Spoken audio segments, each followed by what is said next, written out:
जैसे जैसे एक और बड़ी खबर इस वक्त आ रही है, भारत के पलटवार से जुड़ी ये बड़ी खबर है। पाकिस्तान ने हमले की बात खुद कबूल की है। पाकिस्तानी मीडिया में 3 जगह हमले की खबर है। पीओके के कोटली में 3 जगहों पर यह हमला हुआ। अब यह कबूल करते चला जा रहा है पाकिस्तान भारत के पलटवार पर। ये अब कबूलनामा पाकिस्तान का पूरी दुनिया के सामने, जो झूठ बोलने के लिए भी जाना जाता है, अब आखिरकार वो खुद कबूल कर रहा है, क्योंकि अब सबूत मांगने वालों को खुद ब खुद सबूत मिलते चले जा रहे हैं। पाकिस्तान को भी शायद अब झूठ बोलने की गुंजाइश नहीं, और इसीलिए अब यह कबूलनामा सामने आया है। 3 जगहों पर इस तरह के हमले की बात खुद पाकिस्तानी मीडिया के हवाले से इस तरह की खबरें आ रही है। पीओके के कोटली में हमला किया गया है, यह बात कबूल कर ली है। भारत किस तरह से पलटवार कर रहा है, यह बात अब पाकिस्तान कबूल करता दिखाई दे रहा है।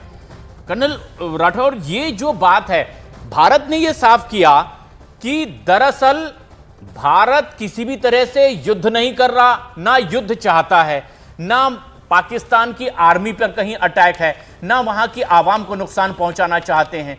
हमने तो सिर्फ उन लोगों को निशाना बनाया जिन्होंने हमें नुकसान पहुंचाया, यानी आतंकी अड्डे।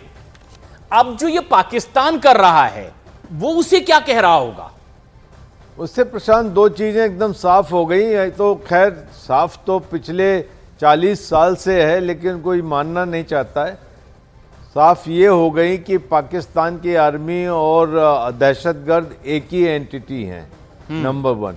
नंबर 2, जब ये मुजफ्फराबाद और ये बहावलपुर के जब इनके जनाजे निकले, तो वहाँ पर पाकिस्तान की आर्मी यूनिफॉर्म में खड़ी थी, और फिर उसके बाद उनको नेशनल फ्लैग में ड्रेप करने के बाद और चीफ ऑफ आर्मी स्टाफ की तरफ से रेत चढ़ाई गई, और उसके बाद वो सल्यूट कर रहे हैं। तो वहाँ पता चल गया कि ये दोनों एक ही एंटिटी हैं। तो यहाँ पर किसको वो हैंड ओवर करेंगे? जब हमने कहा कि हमने सिर्फ आतंकियों को मारा है, आतंकियों पे अटैक किया है, तो आतंकियों को अटैक किया मतलब है रीड पाकिस्तान आर्मी, ये दोनों एक ही चीज है। तो उसमें कोई अलग करने की जगह है नहीं उनके पास। इसीलिए उन्होंने इस अटैक को पर्सनली अपने ऊपर लिया, क्योंकि आर्मी और आतंकवादी एक ही चीज है, और उसकी वजह से ये फ्लेयर अप हुआ। और पाकिस्तान की आर्मी ने डिसाइड किया कि हम भारत के इस अटैक का जवाब देंगे और इसको एस्केलेट करेंगे।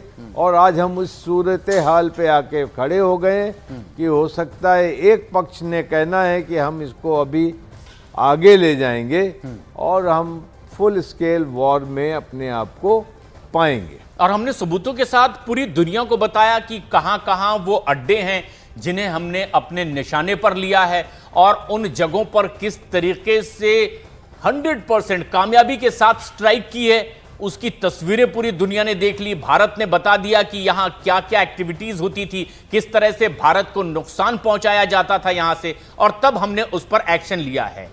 पाकिस्तान जिस तरीके से अब ये गोलाबारी कर रहा है, वो किसे निशाने पर ले रहा है? हमने तो बता दिया हमने किसे निशाने पर लिया। देखिए प्रशांत, यहाँ पर एक चीज़ है कि दुनिया में हर देश के इंटरेस्ट होते हैं, और हर देश के अपने अपने एक छोटे से दायरे में इंटरेस्ट होते हैं, जिसको पेटी से स्ट्रेटेजिक इंटरेस्ट कह सकते हैं। बिल्कुल। दुनिया को पता है कि पाकिस्तान एक टेररिस्ट कंट्री है, और हमने जो 7 तारीख को किया, इसे ध्यान से सुनिएगा। हमने मुरीदके को अटैक किया, हमने बहावलपुर को अटैक किया, हमने मुजफ्फराबाद को अटैक किया, हमने सियालकोट को अटैक किया। ये जगहें प्रशांत पाकिस्तान के अंदर मानी जाती हैं कि ये मक्का है टेररिज्म का, और इसको वो बहुत ज़्यादा सिक्योर मानते थे कि यहाँ कोई परिंदा भी पर नहीं मार सकता। और ये मिथ जो है हमने 7 तारीख को तोड़ा। आपने खुद वो बिल्डिंग देखी होगी बहावलपुर की, जिसके डोम्स थे, 5 डोम्स में से 2 हमने तोड़ दिए, और अंदर हमारे बम और वो घुस गए। तो यहाँ पर पूरी दुनिया को हमारा शुक्रगुजार होना चाहिए था, क्योंकि दुनिया के बड़े बड़े टेरर अटैक्स इन 4 जगहों से प्लान किए गए। यहां तक कि 9/11 को भी यहीं से प्लान किया गया था। बिल्कुल। लेकिन उसके बाद भी हिंदुस्तान